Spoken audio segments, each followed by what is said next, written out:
Pravilna intimna higijena žene osnova je njezinog zdravlja. Na nju moramo paziti tijekom cijelog života, ne samo u razdobljima ciklusa, trudnoće ili dojenja.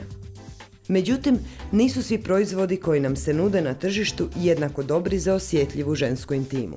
Vrlo često u takvim proizvodima ćemo naći deterdžente, saponine koji su preagresivni za osjetljivo područje genitalne regije. Znači, za takvu regiju moramo koristiti preparate za intimnu higijenu koji sadrže pH koji odgovara, kad govorimo o ženi, pH rodnici.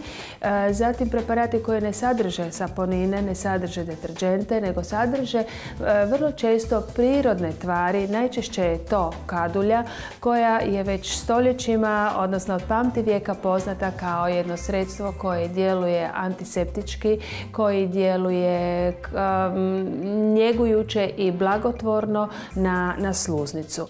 Pravilna intimna njega provodi se 2 puta na dan, a tijekom mjesečnice i češće.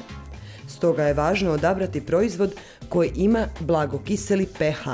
U sluznici genitalne regije proizvodi se sluz, ali i bakterije koje su normalni sastavni dio vaginalne flore proizvode mliječnu kiselinu. Sluz sa takvom mliječnom kiselinom stvara jedan zaštitni film na genitalnoj, odnosno na vaginalnoj regiji i u tom filmu zapravo onemogućeno prodor štetnim bakterijama. Korištenjem nepravilnih sredstava za pranje koji djeluju iritirajuće na sluznicu dolazi do oštećivanja prirodne zaštite, pa je moguć razvoj gljivičnih, virusnih i bakterijskih infekcija. Žene vrlo često postavljaju pitanje da li se tuširati ili kupati se u kadi.